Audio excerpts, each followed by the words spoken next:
Welcome to Elohim Podcast with your host, Ezekiel, a podcast about real life issues from a biblical perspective.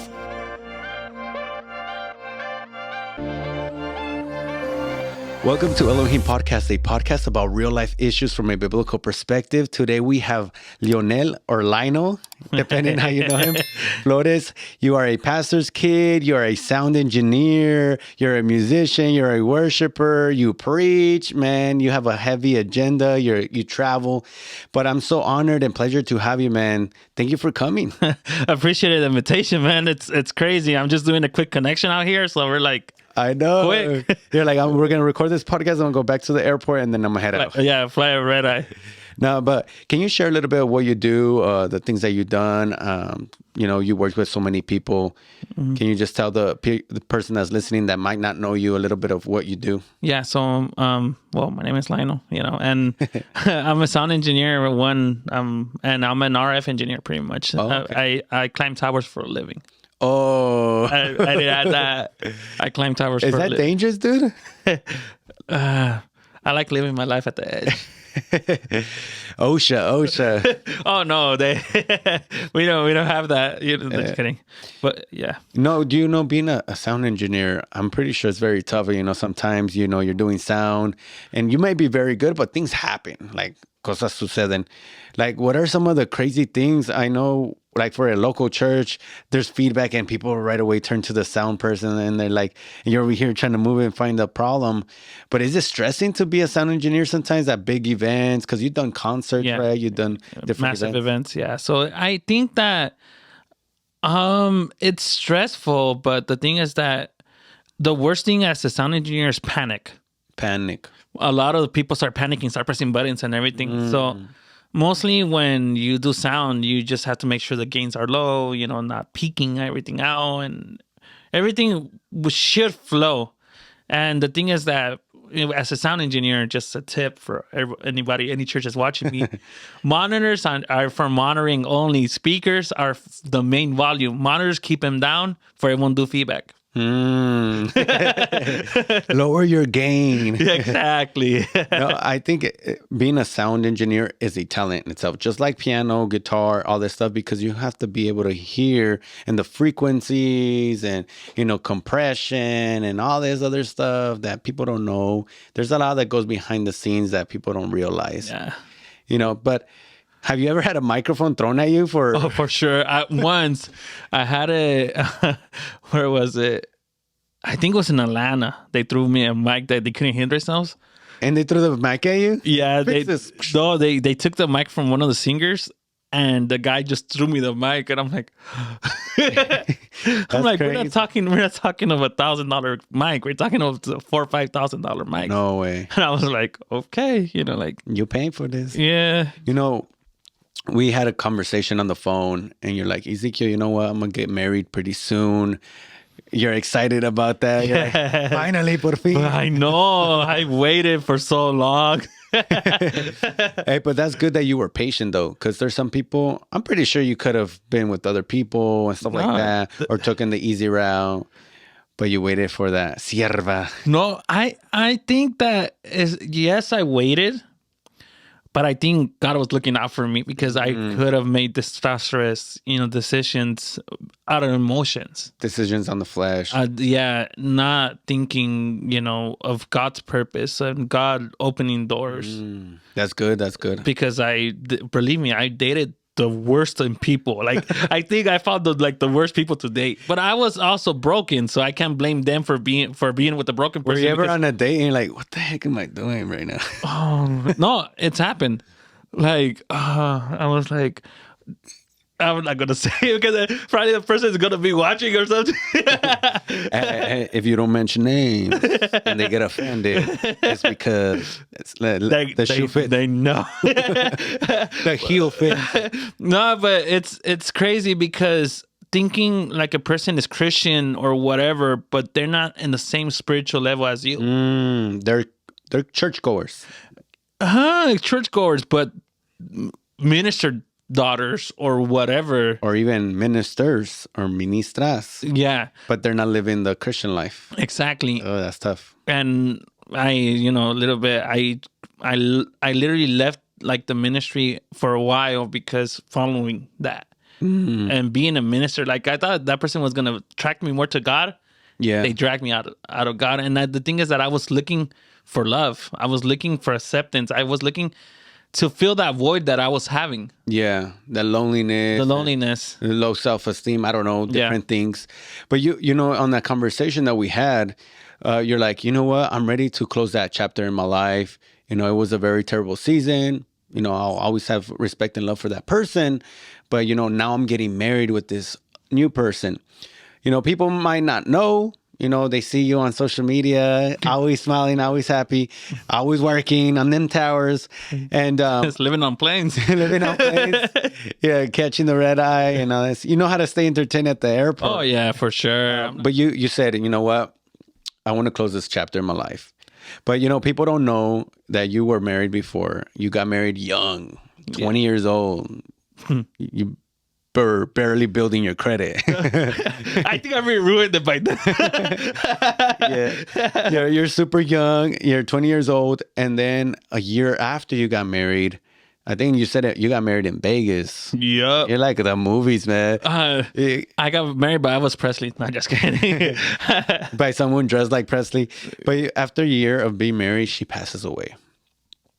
What was going on? How did you guys get to that point? Or what happened? How did she pass? Or, you know what? How did you guys meet? Let's start there. Okay. So I met her literally unpacked from Guatemala. Just fresh.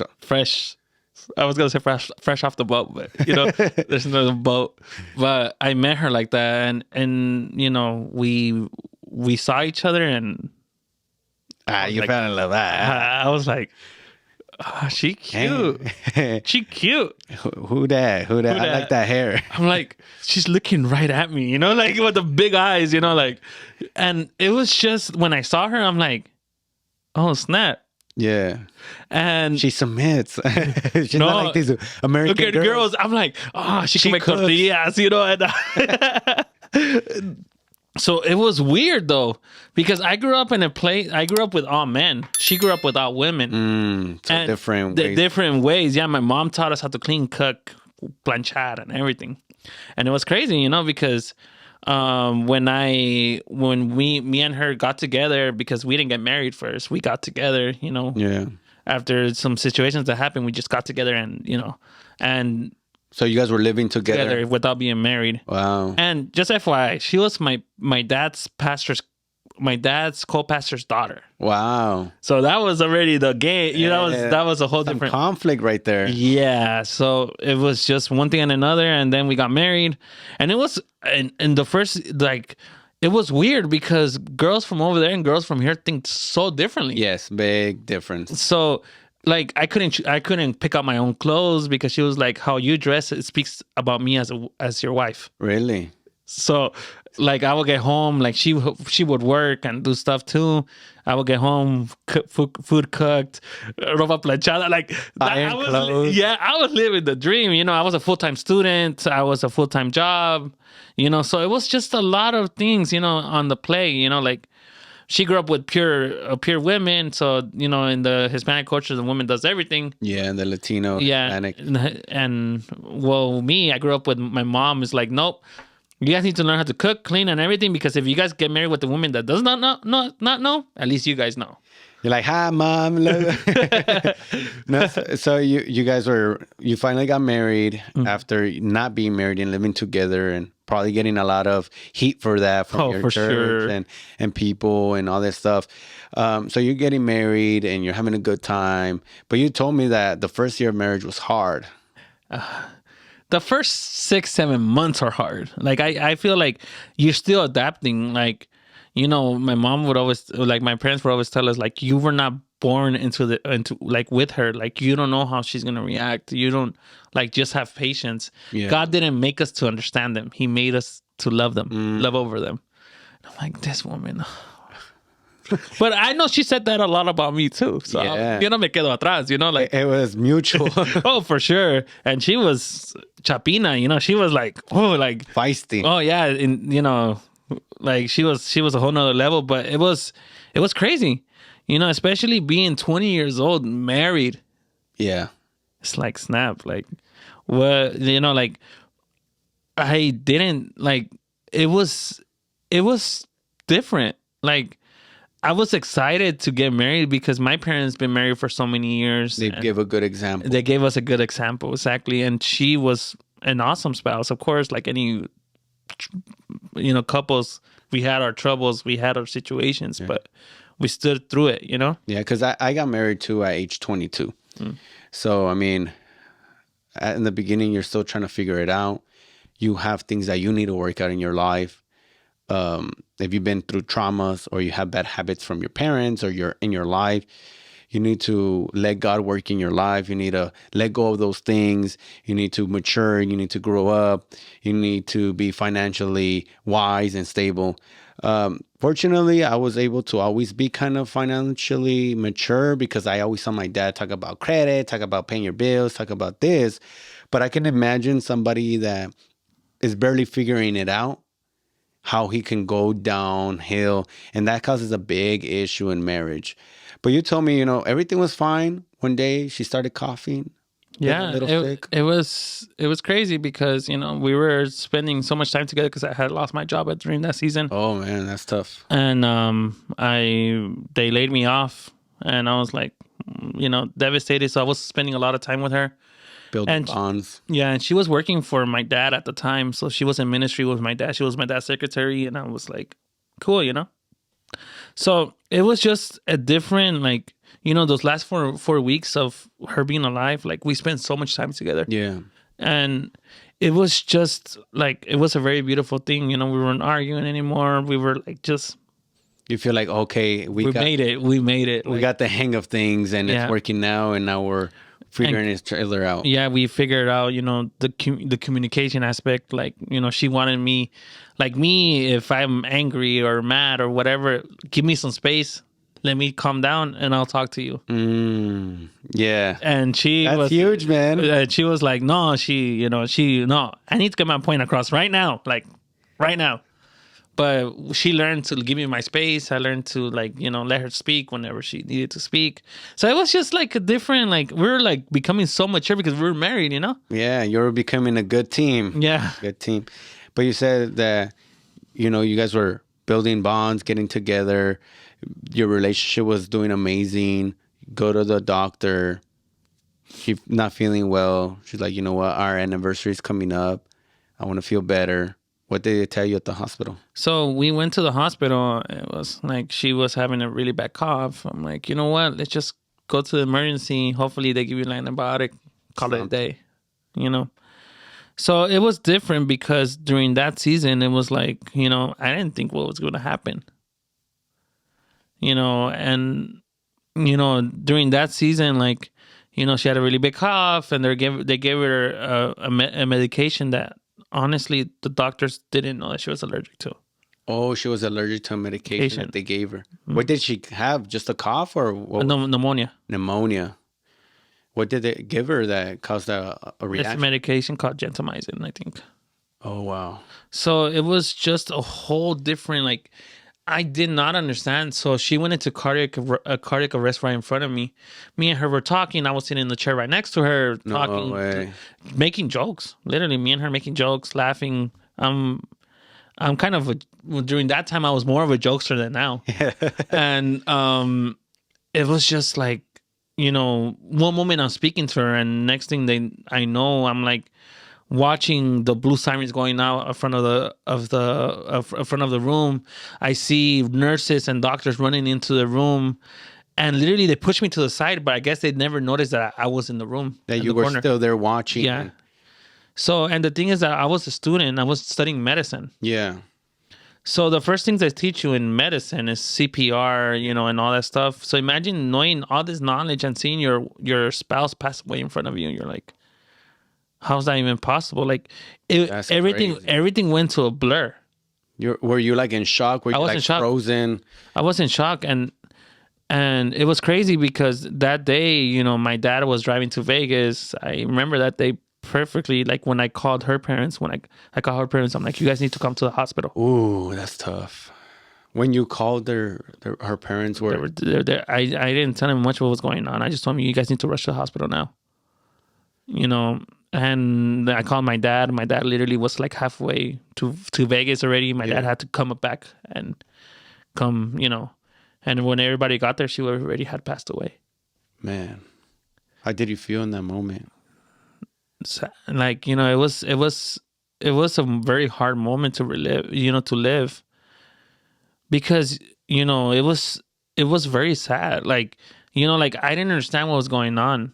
I really didn't. I saw a person I was speaking to laughing, giggling, and having a great time. And seeing her pass away right in front of me is like, what just happened? And I can imagine, like, I think those are the worst because, for example, when you know somebody's sick and you can kind of see something bad happening, you kind of prepare or you kind of get some closure here and there. But when you're just having a good time and you don't think you're going to have anything serious happen at the hospital and just your life changes like this, it just changed like that. What was her parents' reactions when they found out? It was very sad, you know, and I honestly, that day is for me a blur. I blanked out. Like, I did not know what was going on. People were saying, I remember walking to this auditorium downstairs at the hospital, and literally I had maybe 300-400 people. Wow, that meant like people that showed up at the hospital, getting calls, getting messages. And it's like, you know, people don't understand when someone passes away, that you really don't want to be around people. They're like, everybody's like trying to flood you with love. And I get that. I get it. Yeah. And it was just a crazy experience that day. And it hit me until I got home. Then I went home alone. And it hit me right there. And I remember that day that my oldest brother and my mom took me to my apartment. And I remember just breaking down, cry. And I remember at least for the first 2 months after she passed away, memories were flooding and I started crying. And it was just a very difficult situation, you know, because I remember that, you know, I had a lot of people coming up to me, you know, lo siento. That word would tick me off. Yeah. Because nobody feels what you're feeling. That I know people say out of respect, lo siento, but technically they don't feel what you feel. Yeah. Like, I feel you, like you don't feel what I'm feeling. I remember a big church minister looked for me, came to the channel, to my parents had a TV, full station TV channel in Los Angeles. I remember he came and he told me, he's like, you know, I'm very lo siento. Yeah. And I'm like, usted no siente lo que siento. You don't know what I'm going through. And it was just that pain. And I remember, like, during like those 2 weeks, like I did not understand what happened. I had one of my friends, her dad's a surgeon, and I literally got the transcripts from the hospital and I took it to him for him to explain to me what had happened. What did he tell you? No, pues eso lo que exactly. She was allergic to the medication, but like I did not understand what happened. Like how did she pass away so fast? Wow. So it was just like, you know, it was a lot of pain. And I remember that for those 2 weeks, 3 weeks, while they did an autopsy and they checked and they did a lot of stuff to make sure, you know. Yeah, and protocol. Yeah. I remember that when it was time for her burial, I was like, you know what? People do like veladas, like 3 days, 4 days, or whatever. I'm like, la noche de la velada, the morning entierro. I don't want to, I didn't want to deal with it. Yeah. And I remember that when her body came to my dad's church, I remember like I saw the body and I'm like, this is not her. It looked different. And I'm like, when the last time I saw her, she was so alive. And at that moment, I just felt like a part of me died. Wow, that's crazy. And I went into the most hardest times of my life right there after that. Did you ever feel angry at God? Yeah. Well, what do you say? And that's the thing. How can a God that I served will let me go through this? And my dad would tell me, Lionel, aférrate a Dios. And I'm like, you know what? Don't talk to me about God. Because estoy decepcionado y enojado con él. You're disappointed in... I'm disappointed in him. How can he let me go through this? And I remember my dad couldn't respond to me. He would just start crying. Because he loved her too. Yeah. My dad, like, I feel like I suffered a lot because she was my wife. But my dad spent more time with her because she used to spend 8 hours a day with her every day. Working at church in the ministry. So my dad felt it. I saw him suffering so much. And honestly, my dad wasn't able to officially come back after that.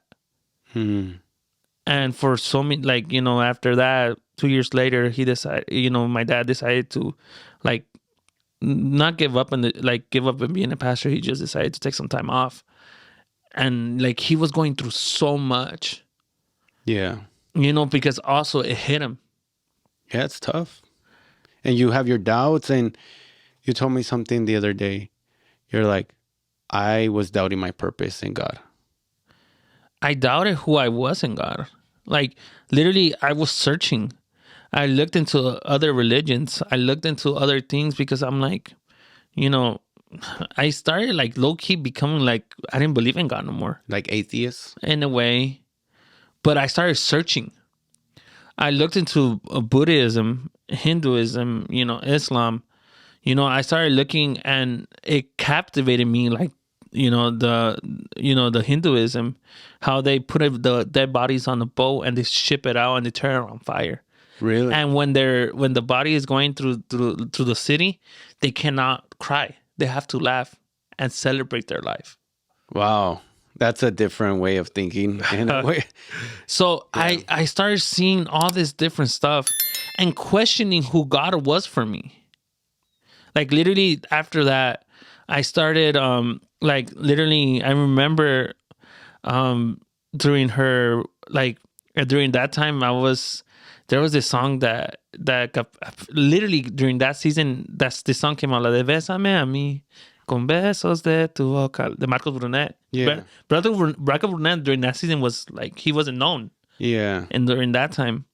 And I remember that in her funeral, I remember getting the guitar and just leading like singing and leading worship. And I remember like singing that song, and then a couple times like I would go to her grave, sit down with my guitar and just start playing and crying and crying and crying and trying to understand what just happened. Yeah. You know, and literally I could say that for the next 4 or 5 years, everything is a blur. Really? I can't remember. I was in the worst relationships I could have been. I tried to rush into situation because I didn't want to feel alone. Yeah, it was just a terrible season. You told me something crazy, that you experienced some church hurt from some people and the dumb things that they said. One person walked up to me and pretty much like said like in a way like, you know, she passed away because you didn't do things right. You didn't marry the right way. Because I lived with her first and then we got married. So like you guys were in sin before marriage, and she died because of your sin. What was your reaction to that? I don't know, but I think in the flesh I would have punched the guy. No, it was an old woman, but yeah, I almost did. But I feel like during that season I had to question who God was for me. Yeah. Even my dad, like even during that season, like my dad built a church in a very legalistic way, and then religious way. Yeah, and then he couldn't know how to deal with them no more because his mind was changing. Yeah, he was starting to see things from a different perspective. Having empathy. Because you won't understand empathy until something happens to you. And so, like, people don't understand the struggle of a sin, of an addiction, because they don't relate to that sin. Yeah. But the moment they've been free from it or they're going through it, they're like, oh, I understand. Mm-hmm. You know, like some people don't understand, why is this person addicted to smoking or to weed? But they can understand the person that's addicted to alcohol. Mm-hmm. And it was changing. He was changing. His mindset was changing. Did you leave church? Yeah, I did for at least 3 years. 3 years. And I remember that, I literally I came back to church, to an American church. Why American? Because I felt like I felt like I couldn't be part of the Hispanic church. You're disappointed. I was mad. I was angry. How can people betray me, betray my parents? Like, I was angry. And I lost my faith in people. So it wasn't just the death that you were dealing with. You were dealing with people's comments, remarks. They were doubting your guys' because people be like, you guys are going through bad times right now because you guys are sinning, because you guys don't have the favor of God, which is crazy. And during that season, it was weird because during that same season, my dad had a big problem at church, and I couldn't believe it. Like, the people that you least expected it to happen from, they came against my dad and attacked my dad, and pretty much my dad, from after that, he was done. Yeah. Like, my dad was like, he gave so much time to these people, gave so much time to, like, helping them in their problems. They were getting divorced. There were, different situations that they were living through. Financially. My parents were always there. And then everybody turned 180 degrees and attacked them. Mm-hmm. And I remember how my dad would literally, I would hear him cry and, literally question God's purpose. Also in his calling and his ministry, something way different than mine. So my family were going through a different season in our lives. Yeah. Like, literally the way that I grew up was the very religious and not religious, legalistic way. Yeah. Because that's the way that my dad grew up in the church that my dad accepted Christ, and my dad, they were really legalistic to this day. They're still the same. Yeah. You girls can't wear pants. No, not like that, but that's a whole different, like, because you told me you went to an apostolic school and that's what they think. But very legalistic, and it was just tough situation. And it was just, I was in a lot of pain. I was, and suicidal thoughts and a lot of things that was going through my head at that suicidal season. Thoughts of taking your life away. Yeah. Ending it all. And I remember that, just crying and crying. And I'm like, I can't live like this no more. My dreams and my ambitions died with her. Because you had goals and plans, like, I want to travel here, I want to do this. I want to have a family at 24. I want to have kids. And my dreams and my ambitions were with her. And what am I going to do now?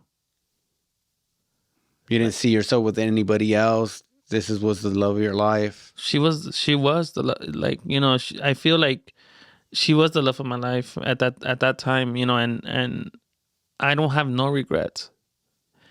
And I right now that I think about it, is, I'm thankful. Yeah. Now, it sucks everything I lived through, but I feel like her life wasn't in vain. Yeah. Because I've been able to see what God was able to do. God restored me. And then God started, and that was another season. God restored me, and then I ended up going to a church, helping them out, this and this and this and that. And then another day, they're like, they took me off. They put another person, like, they took me off playing guitar. They put another person, and because I wasn't good enough. No way. And that was another hit. Another blow to your... To my emotions, to me. To your faith. Yeah, to everything. And I remember, like, I can't believe this. Yeah. And I was like, I can't do this no more. And that was in an American church. And right there, I learned that it's not culture. It's the people, but it's not God. It's not God. How were you able to overcome? Because I've been depressed before, and it is very common right now. It's kind of like in style to the point sometimes, but I don't think it's a style. It's just that a lot of people have departed from God so much, And when things happen in their life, instead of getting closer, we tend, because we're human, we have emotions, we have our doubts, we tend to get further from God. But I've been depressed. I've had crazy thoughts as well. Insomnia, anxiety. You feel like you're having a heart attack sometimes, a panic attack. You're trying to fall asleep, but you don't feel peace. All the depression, you feel like you're in this cloud of emotions. You don't feel energy to do anything. You don't care about anything. Whatever you used to be passionate about is like, ugh. How are you able to overcome those emotions? Coming back to the basics. The basics. Going back to the basics, where everything started. I feel like maybe during that season, I literally had to learn who God was for me. Because the thing is that, you hear like the apostolic saying, oh, God had different manifestations. No, that's not what I'm trying to say. But God, he reveals himself in different, Jehovah Jireh, our provider, El Shaddai, the one that's with us. Like he comes to us in different forms. He se revela a nosotros. He reveals himself to us. So what did Job said? Job said, I have heard who God is, but now I know who God is. Yeah, Job. Yeah. Why? Because, he went through a difficult situation also. He lost it all. He lost it all. He was sick, but no friends. But he was able to bounce back and say, and a lot of people in the Bible, and that's the thing. I had to learn to be okay to question God's purpose. Because that's what happens. The church teaches us, oh, you cannot question God's purpose because it's perfect and beautiful. You can't question what's happening, his plans. Nothing. And the thing is that then I started reading in the Bible. Literally, I started reading the Bible. And, we see even Jesus question the Father's purpose and saying, Father, Father, why have you forsaken me? Jeremiah, Lord, I'm just a kid. Moses, I cannot speak. We see all through the Bible, people that question the Father's purpose and doubt and have fear. And emotions, and it's normal. It's okay to feel sad. Even in the book of Psalms, there's a lot of depressing books, a lot of depressing chapters there. People read the Psalms without even thinking. David was going through a hard time. Moments like, the Lord is my shepherd. Jehová mi pastor, nada me faltará. En lugares delicados paso, me hará descansar. Yeah. Because he was feeling overworked. He was feeling overthrown. He was feeling, he didn't have the strength to keep on going. He didn't have the support of his dad, of his brothers. They didn't even invite him to the table, to the meeting with the prophet Samuel, which was crazy. No, and that's the thing. David was a man. David, the Bible shows us that David was a man after God's own heart. Yeah. But even when it was time to fight Goliath, they didn't even believe in him either. Yeah. So like God always used people that nobody believed in. Yes. That people look down on and don't invite and see as insignificant. And that's the thing. Once you start learning that, God is the one that gives you a name. I like that. Because the thing is that once you start learning your purpose in God, because we all could be like, and during that season, and then I started learning so much more stuff, and God started taking me with I've been at events of 2 million people in Brazil, Argentina, Chile, like all around the world. Yes. Literally 35 countries I've traveled. 35 countries. All Latin America, Europe. A lot of dangerous places and a lot of good food. Yes, Brazil. Oh yeah, I want to go back. No, I know you've met people like Marcos Brunet. Yeah. Man, I love that guy. I've never met him. I hope one day I do meet him.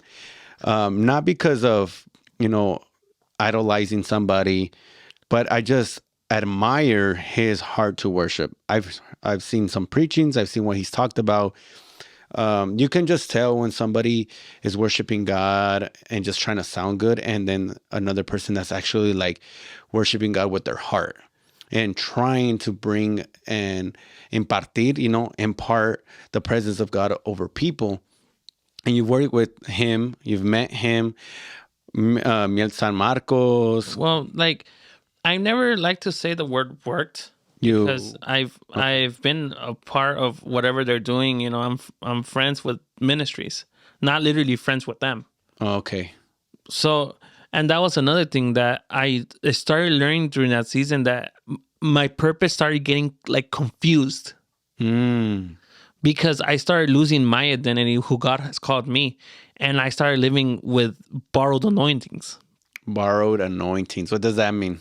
Like, because I'm with this person, people are looking at me already. If I'm with the other person, people are looking at me. Okay. And I would post everything, and I would do this, I would do that. And I remember I was at like different ministries. I know a lot of ministries all around the world. And I remember I was in Argentina. And I was with a person that manages a big ministry. Yeah.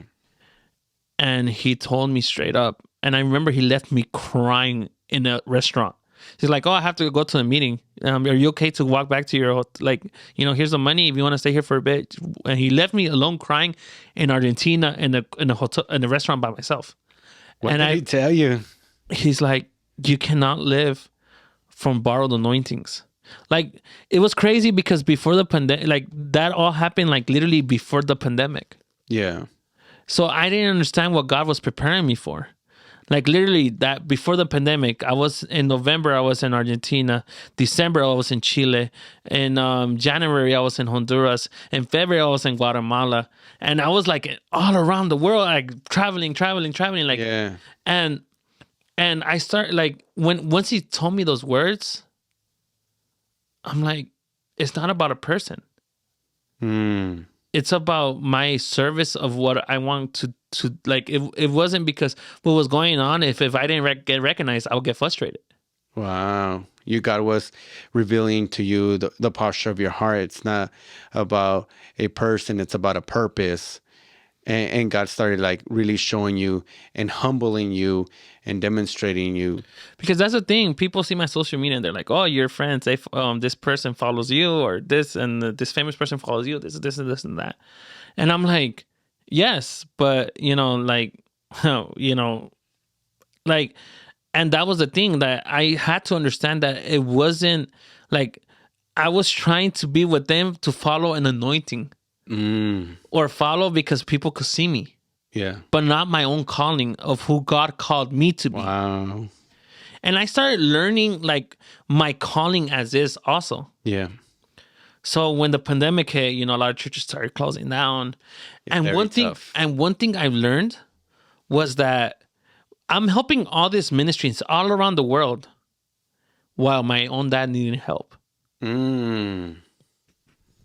I'm a worship, you know, me defiendo cantando. I could barely sing, but hay un gallito aquí and allá, you know, I play piano, I play guitar, I play sax, I play, you know, guitar, whatever. Multiple instruments. Multiple, you know, a lot, whatever. You're over here doing great sound for other people, but my dad needed the help. So I started noticing like the need that it was time for me to come back home. And how did you get to that realization? When the pandemic hit, that I noticed that the people that I was with were not my friends. Wow. They were just acquaintances, people that I worked with, people that I was doing ministry with, but they weren't my friends. And then I would get my phone and I'm like, who should I call? You know, I'm glad you bring that up because that didn't happen to me in the pandemic. It happened more recently. It's crazy because I think sometimes God allows certain things to happen so you can realize this season is over, or this is your friend, or this is not. And it's not to get upset at anybody. It's just that God reveals things. You know, I shared on my social media with some friends, you know, my mom has cancer. Yeah, I'm sorry about that. And, you know, God is doing his thing. He's having his hand and doing his thing, right? But I honestly been surprised through this whole process. One, because God has provided financially. He has provided with the doctor, meeting the doctor that believes in God as well, which is not common at all. But also, I've been surprised because the people that I thought were going to be there, Not everybody, but some people that I thought were gonna call me and like say, well, hey man, let's meet up or come visit me or give me a call. You know, I'm like, hey dude, what's going on? What happened? Or this, or I heard this is happening. There's some people that didn't call me. And then there's other people that called me that donated money and all this. And I don't even care about the money or the amount or anything. The simple fact that people reached out, like that feels good. Yeah. We're human. When we're in moments of weakness, your wife is going to be there and all this. But if you have these people that you've helped out hardcore in ministry, like went out of your way to do this, to do that, or in life in general, and something like this happens to you, now you're in a moment of need, whether it be financially or emotionally or physically. And when you don't get that back, you're like feeling a little bit disappointed, a little bit like, what the heck? But I thank God because he hasn't allowed me to get grudges or anything like that. Just showing me, look, Ezekiel, at the end of the day, I'm the provider. Yeah. And, you know, there's a season for everything. There's people that you're going to work with this amount of time or this church or these youth, and then it's time to move on. And the reason I came through that realization is not because of the situation itself. It's because I started asking God. And just praying and reading my Bible and all this, he started showing me other things. And I can perfectly understand to that. And you just got to understand to not take it personal. Yeah. I feel like God brings people into our lives for a reason and for a season. Yes. I like the different things. Like before the pandemic, I started learning a lot. Like I was dating someone with kids. I learned that I wasn't ready to be a husband, but I was ready to become a dad. I traveled a bit with someone. I learned that it was nice to have company. So God started showing me all these different things that when the pandemic hit, I was like, I feel like, and then like literally like when the pandemic hit, I didn't have nothing. I couldn't travel. I came in, I was in Guatemala. I remember that day. I was in Guatemala and Honduras. I was traveling back and forth in car. And I remember that when my mom calls me one day and she's like, hay una pandemia. I'm like, están locos, para estar viendo las noticias, you know? and I'm like, my mom is like, no, you have to come back home now. Yeah, this is going to get bad. Yeah, this is going to get bad. They're going to shut things down. And then I remember that when I flew into the States, I remember like people like immigration like got on the plane and I seen like people in white suits. And I'm like, really?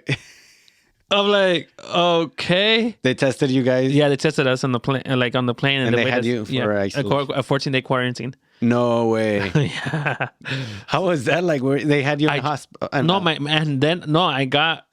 I came back home. I tested negative, but you know the symptoms doesn't show up. So my mom is like, no, you know what? You're not gonna see nobody. You're gonna stay in your room for 14 days. Wow. So I started driving myself crazy.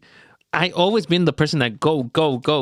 Literally in 1 weekend, I was in 3 countries. Wow. On 1 weekend. In 1 weekend. That's extreme, man. So you were used to just going, and then God said, stop, pause. It's time to go to the basics. In that whole season of, you know, meeting different people, did you see a difference between, you know, people that call themselves, you know, they call themselves Christian musicians or whatever. But is there a difference between an artist, a Christian artist, and a Christian worshiper? Of course. The way that they're able to take you to the glory of God. The thing is that people do not understand that God always, you know, backs his word. So even though you're singing about God, God is always going to be there because you're speaking about him. You're professing his name. Yeah. So it doesn't matter who it is. You know, it could be an artist or a worshiper. They're still professing God's name, but there's 2 differences. One that's born from the heart and one that is just to sing. Yeah. And you could still feel the difference. Of course, God is going to be there and God is always going to back his word. But at the end of the day, you know, it speaks out of, you know, de ahí mana la vida, you know, del corazón mana la vida. Yeah. So at that moment, of course, I've seen people. I'm not gonna bash any ministries right now. Of course, I learned a lot. Being part of being with people that are awesome singers, artists. Yeah.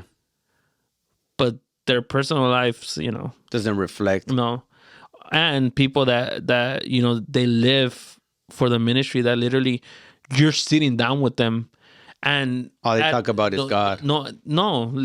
Talk about God, but also I was sitting down in Argentina, in Buenos Aires, and I'm going to say the name of the pastor, Lionel Flores. I remember I was sitting at the table. We were talking. We were all all of us. I was with the ministry. We were all talking, whatever. We were eating at the table. And he literally looks at me. He's like, Dios te da esa palabra. Dios así, así, así, así. And they keep on talking and eating. What? What just happened? Because we believe in the prophetic word. They start speaking tongues and they tell you the word. And it was just a whole different ballgame. For me, it was bogging. You're like, wait a minute. You're not just going to eat that sandwich after I just got this word. But it was probably something normal for them. Yeah. And being in the atmosphere. Yeah. I was, for us, especially tattoos. I heard a couple podcasts before about tattoos and stuff, and I was listening to it. And you go to Latin America, Argentina, Brazil, and you see everybody tatted up. And for me, I'm like, oh my goodness, what's going on here? Yeah. But you could feel the atmosphere of the presence of God in Brazil. Literally, we were everybody, I was running sound, everybody stopped playing because we couldn't hear the monitors because everybody was singing their lungs out. No way. I wish I was there, man. And it was the thing is that I seen the move of God all around the world. Yeah. And one thing I've learned is that Christianity here in the States is very simple because over there, all around the world, people look for God because they need God. Mm. And people look for God here for convenience. Over there's a need, and over here is a convenience. Whatever. If I want to go to church, there's no commitment. That's something that I've been with the dilemma. Because, we do youth events, and I kind of over it right now.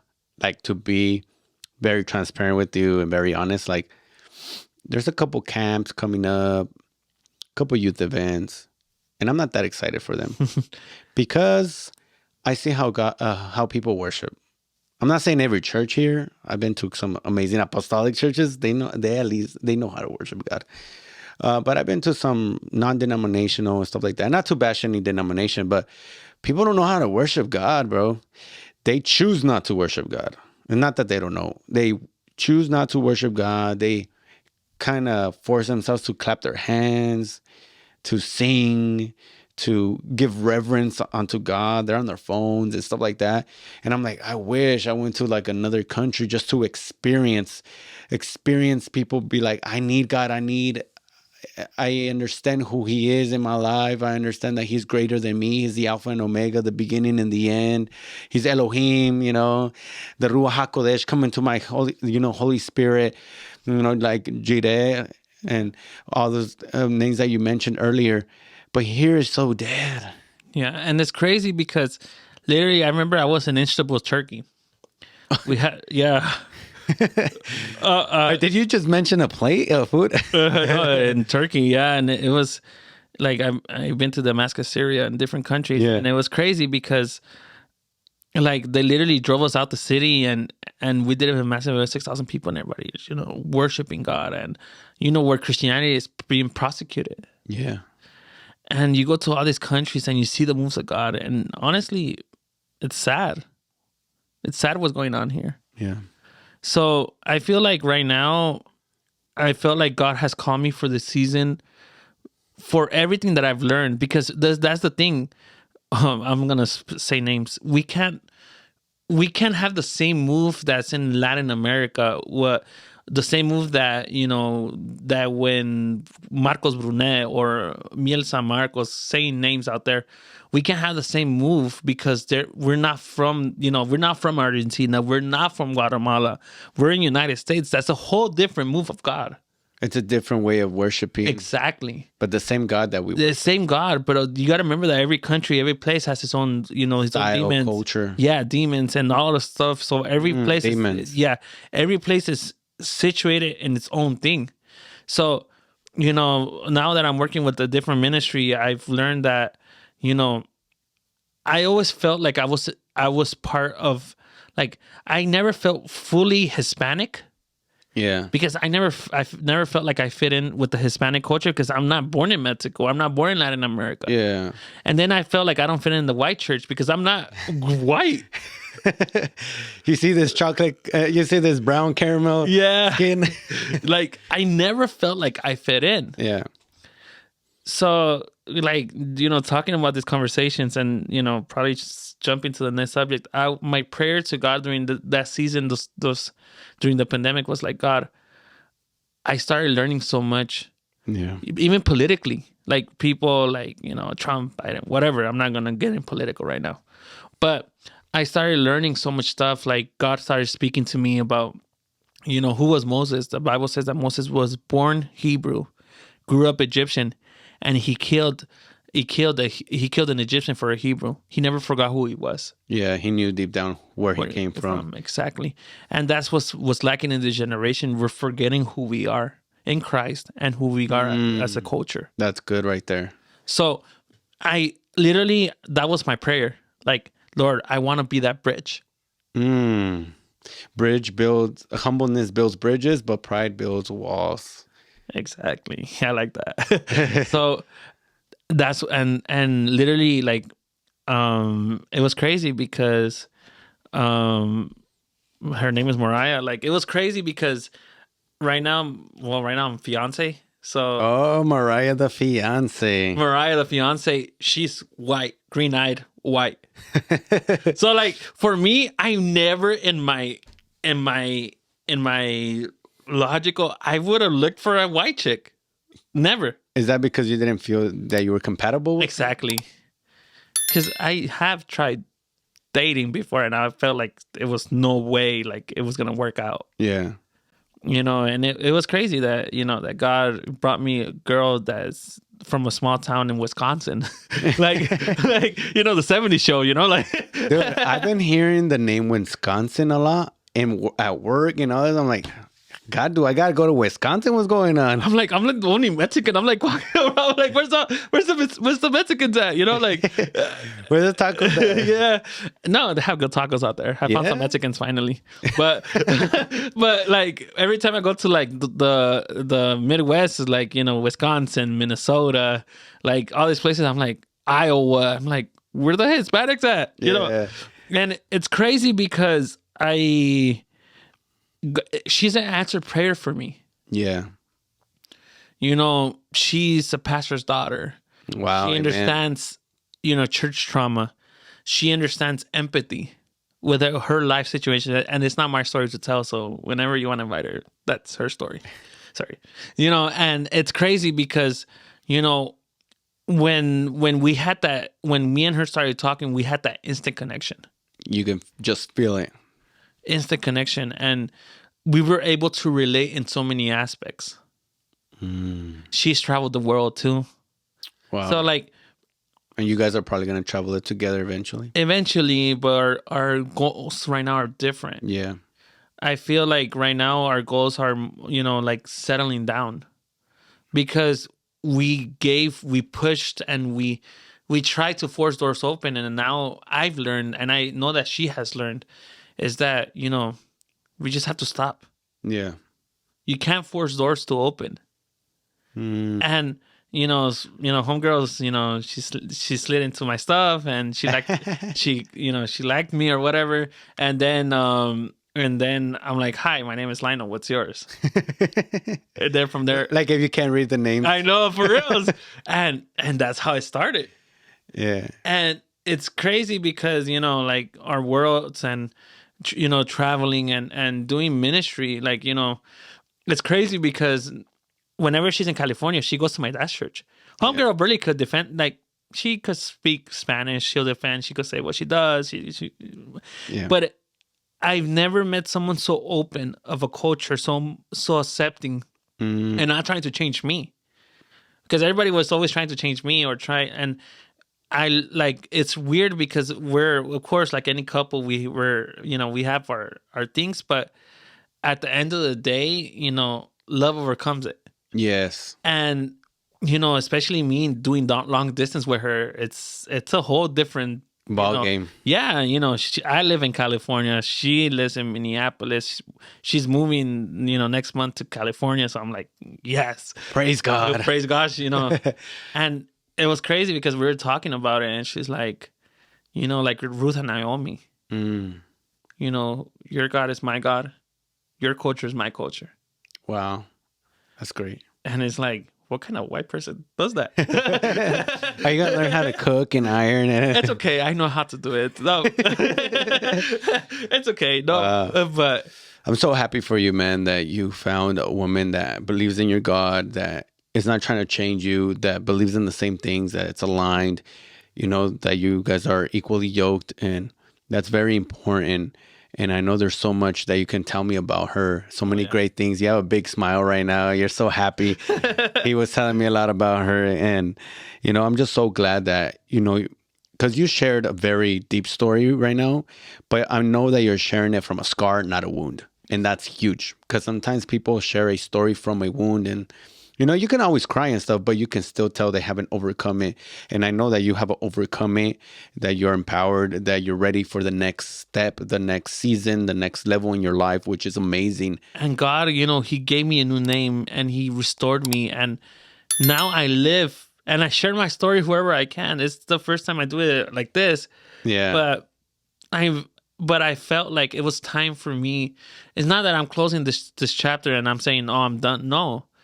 Cindy is always going to be a part of me. The people in my life, they're always going to be a part of me because that's what made me who I am today. Amen. But, I'm excited and I'm happy and to do this next chapter in my life. Yes. And there's hope. There is hope. After 10 years, there is hope. There is hope. And God is still good. Yeah. Well, man, thank you so much for coming to Elohim Podcast, a podcast about real life issues from a biblical perspective. I'm just so honored and happy to have had you here today. Thank you, man, for the invitation. And it's always, nice seeing old friends, and it's awesome being here in Phoenix, Arizona, 100 degrees outside. Well, thank you so much. And I wish a blessed day to everybody. God bless.